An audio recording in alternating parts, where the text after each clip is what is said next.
I feel dirty after that, like watching Saw for the first time. I'm like, was that okay? Did I just do something wrong watching that movie? That just feels wild.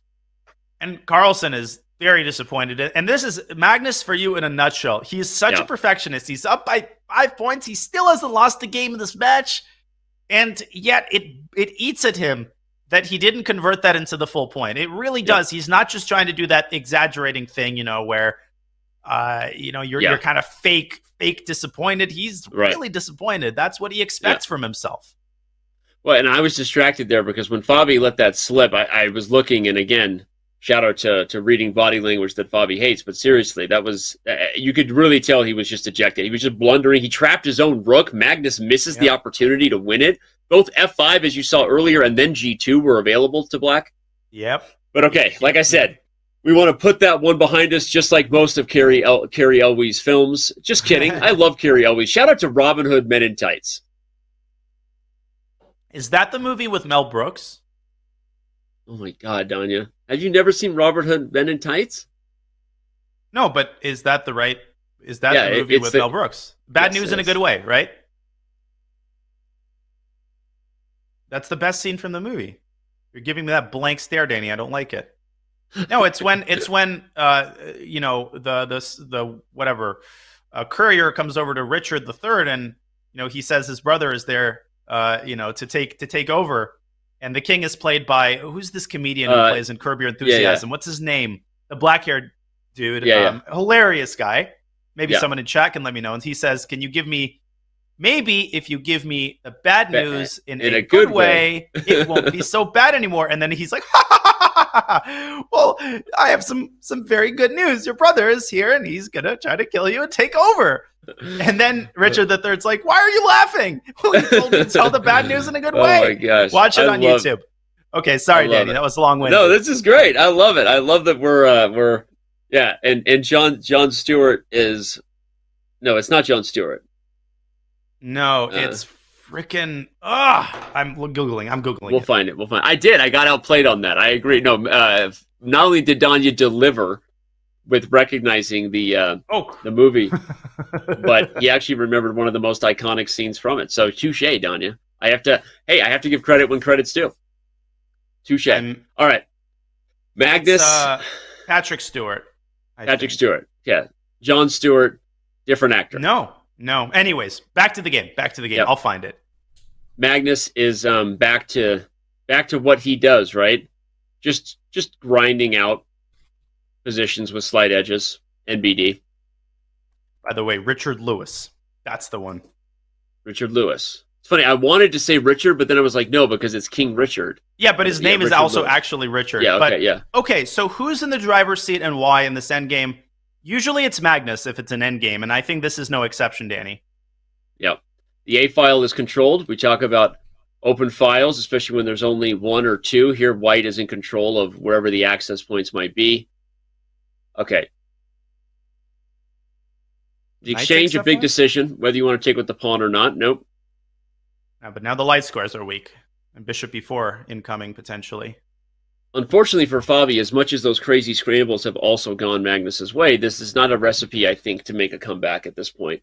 Because I think that these are positions where Magnus is right at home. They pretty much guarantee we're going to milk the full time off the clock. And if anything, white has a tiny edge. I really, really feel strongly that Fabi has to mix it up against 1e4. Yeah. And he's got to maybe play a French, maybe play a Sicilian Sveshnikov. Just get fresh positions. The only chance at this point for Fabiano might be to take Magnus out of his comfort zone in the opening. Yeah. Well, again, and it started out differently. The d4 prep, apparently for Fabi, was maybe a little bit better. I mean, I like the positions he had both as white in the Nimzo and the one he had in that game one as black. And I know I keep referencing it because, frankly, I haven't seen enough positions that were dynamic in a way where Fabi was playing with winning chances. Okay, there was the queen game, I guess, in the last game, but unfortunately Magnus was the one who won that. Losing that game is just such a backbreaker. Okay, I like how Fabi's playing this, though. Improving the king. The f5 pawn is weak. The bishop pair hasn't spoken yet. Not doing anything impressive. Not to say... What's that? James Burroy in the chat says, Magnus out of comfort zone, where would that be? Yeah, you'd kind of have to go to the edge of the earth to get Magnus out of his comfort zone. True that. True that. Yep, indeed. Bishop d3 played, hitting the b5 pawn. Probably your best hope, if you're black, is to just sit this one out and be like, all right, how are you winning? Yeah, rook a8 also merits consideration, and he plays it. I'm not sure if this reduces white's winning chances or increases them. Yep. I do think black should be able to hold, because there's really no breakthrough on the king side. This is what I think is going to save Fabi here. Is there any f4 at some point? But okay, but then what? I mean, I think I go king c6, and okay, I hold on, yeah. I love it. Yes. Vol. Okay. Vol. Okay. Oh, wait a second. Now I don't like that trade at all. Every pawn on a dark square makes Danya a dull boy. This bishop is a beast, and we'll find if it gets any way in, black will be losing. If this bishop can somehow get it. Oh, and I just thinking of any way in. Bishop look at takes g5. Danny, the idea is hg. Bishop takes g5. Holy smokes, my brain is exploding. Fg f6, and the pawn promotes. God. And bishop takes g5. I can't believe it. You have to play bishop d8. And then h6 breaking through again, and suddenly white's got plenty of winning chances. And you could play h6 at your leisure. I was going to say, he could have even gone this way to prepare h6 and force the black king to be in a less than ideal position. And they say g5, what a move to spot. Now, two options here for Magnus, broadly speaking. I like king g4, h6, and then king h5, trying to infiltrate through the king side. He's going to win this game, isn't he?